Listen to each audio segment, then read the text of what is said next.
हमारे एपिसोड की स्टार्टिंग होती है जिसमें डेविना बहुत सैड दिख रही होती है। गैब्रियल फ़ोन पर कह रहा होता है निको की सुरक्षित घर वापसी मतलब उसके एक्सचेंज के बदले में उसको सगाई करनी है।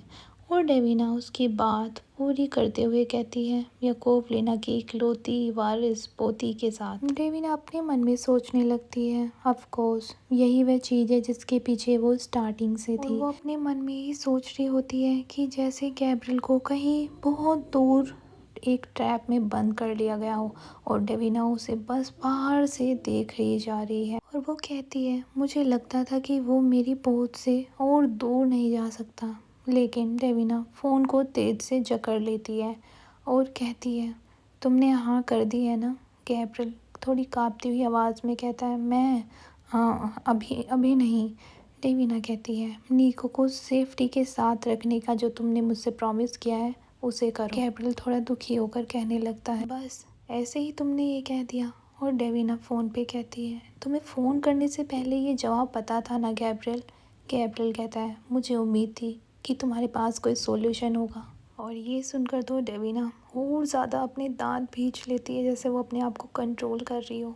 और वो एक ब्लैक ओरे के साथ कहने लगती है यही एक सॉल्यूशन है, जब सब घर वापस आ जाएंगे तब हम इसके परिणामों से निपटेंगे। गैब्रियल कहता है क्या तुम ठीक हो। डेविना बहुत ज़्यादा डिप्रेस होती है और वो कहती है मुझे जाना है और वो फ़ोन काट देती है। गैब्रियल जो बस फ़ोन को ही देख रहा होता है क्योंकि अचानक से उसने फ़ोन काट दिया होता है और वो भी काफ़ी डिप्रेस हो जाता है। पीछे से याकोवलेना आती है, विनर जैसी स्माइल के साथ उससे पूछती है तो क्या राफेल एग्री हुआ। गैब्रियल गहरे दुख होने के बावजूद अपने सारे इमोशन को कंट्रोल करके कॉन्फिडेंस के साथ उसकी तरफ देखता है और कहता है मुझे उन्होंने ब्लेसिंग दे दी है जिसकी मुझे ज़रूरत थी।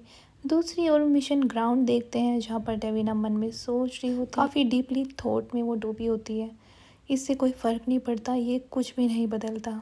और डिलीवरी बॉय जो डरता हुआ उसके पास खड़ा हुआ कहता है क्या क्या मैं जा सकता हूँ।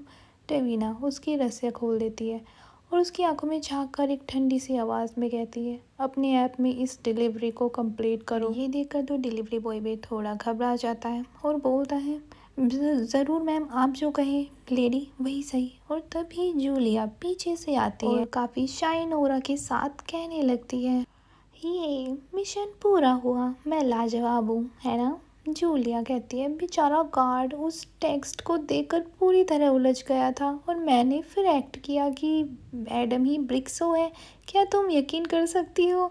और तभी जूलिया देखती है कि डेविना अपनी ही यादों में खोई हुई है और वह उसके चेहरे के सामने अपने हाथ से वेव करती हुई कहती है डेवी तुम ठीक हो ना।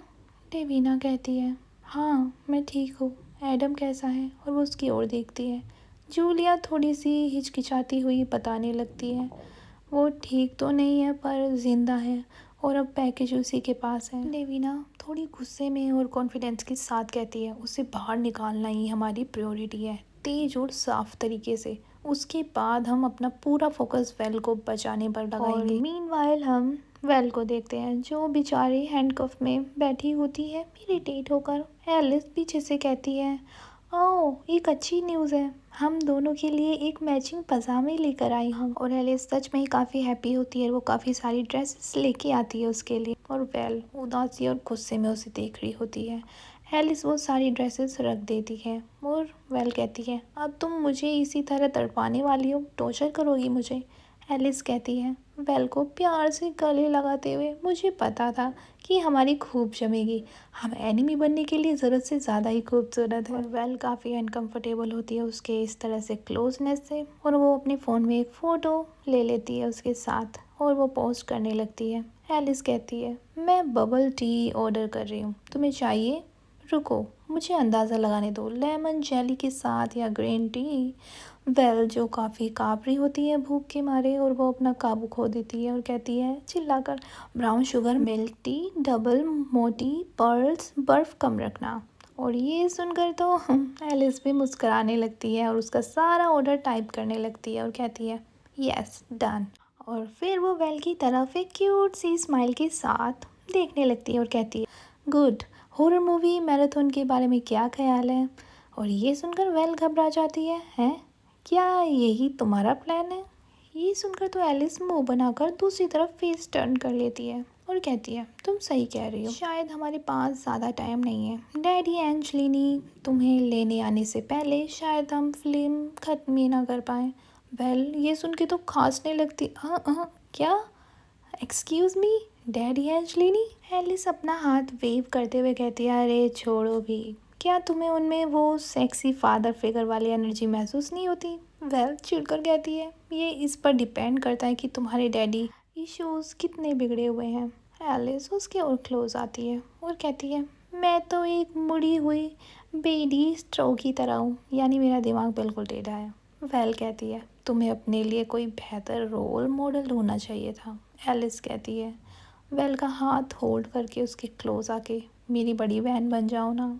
ये सुनकर तो वेल हैरान हो जाती है और उसका शरीर कांपने लगता है और कहती है मैं तुम्हारी कैदी हूँ। एलिस आराम से जाके अपने सोफे पर लेट के कहती है ज़्यादा देर के लिए नहीं, हम सब जानते हैं कि गैब्रियल एंजेलिनी अपने लोगों के लिए किस हद तक जा सकता है और तुम उसका काफ़ी कीमती मोहरा हो। वेल उसे देखते हुए कहती है तो क्या तुम रेस्क्यू के लिए रेडी हो? एलिस अपने फ़ोन की स्क्रीन को देखती है और फिर बेल की तरफ देखती है और बोलती है मैं तो उसी का वेट कर रही हूँ। एलिस उसकी तरफ अपना फ़ोन दिखाती है और कहती है तुम्हें क्या लगता है मैंने तुम्हें ढूंढना इतना आसान क्यों बनाया? और वो स्नैपग्राम पे उसकी फ़ोटो पहले ही अपलोड कर चुकी होती है और उसमें लिखा होता है ओके ये फेस कार्ड तो देखो, न्यू बेस्टी प्रेस्ड। और वेल उसकी पोस्ट को देखती है और समझ जाती है और कहती है तुम असल में ब्रिक्सो की तरफ नहीं हो। ये सुनकर एलिस बहुत ज़्यादा एक इरिटेटिंग फेस बनाकर कहती है मैं किसी की भी साइड नहीं हूँ, तुम्हारी साइड भी नहीं हूँ, लेकिन मुझे अपने इंटरेस्ट की रक्षा करनी है।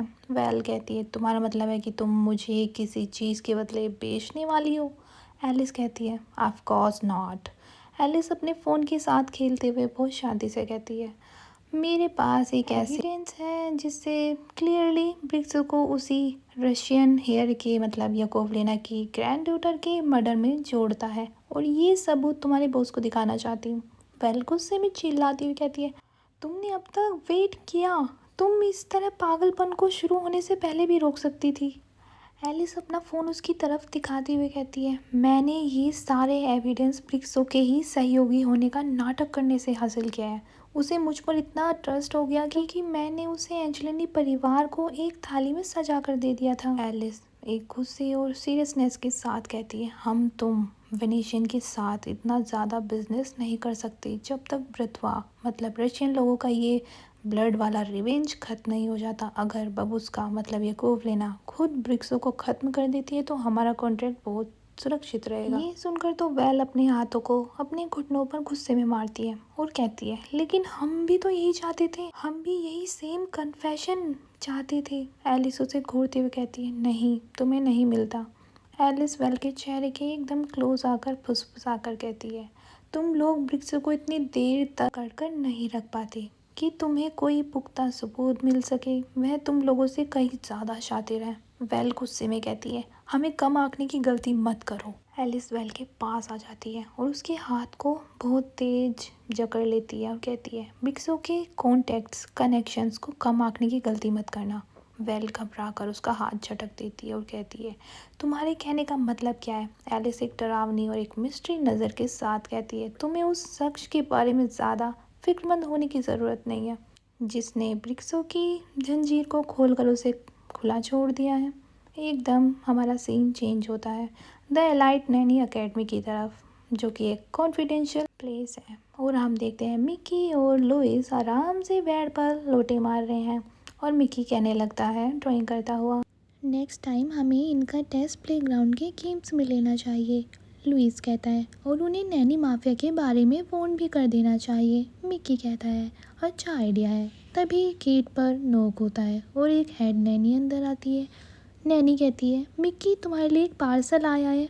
ये सुन तो मिकी मुस्कुराता हुआ दौड़ता हुआ जाता है और बोलता है मेरे लिए। लुइस पीछे कहता है क्या तुम्हारे पापा ने भेजा है? नैनी इसका मजा लो मिकी, और नैनी जाने लगती है। तभी मिकी गिफ्ट को देखकर घबरा जाता है और कहता है ये तो पापा नहीं हो सकते, उन्हें पता ही नहीं होना चाहिए कि मैं यहाँ हूँ। और ये सब खड़ी होकर नैनी भी सुन रही होती है, उसके कान खड़े हो जाते हैं। पीछे से लुइस कहता है चिंता करता हुआ डेविना भी तो हो सकती है। तभी मिकी उस पार्सल को देखता है, उसकी हैंडराइटिंग देखता है और बोलता है नहीं ये हैंडराइटिंग उसकी नहीं है। तभी लुइस कहता है तुम्हें क्या लगता है किसकी है? तभी मिक्की चिल्लाता है, अगर ये वो हुआ। बीच में आती है नैनी और उनका पार्सल हाथ से छीन लेती है और कहती है चिल्लाकर, कोड ब्लैक। और हम देखते हैं कि उस पार्सल में से एक फ़ोटो भी नीचे गिर रही होती है, जिसे कोई नहीं देख पा रहा है, लेकिन हम लोग देख पा रहे हैं। वो फ़ोटो उड़ती हुई नीचे फ्लोर पर जाकर गिर जाती है और हम देखते हैं वो फ़ोटो और किसी की नहीं, मिक्की की मदर की होती है,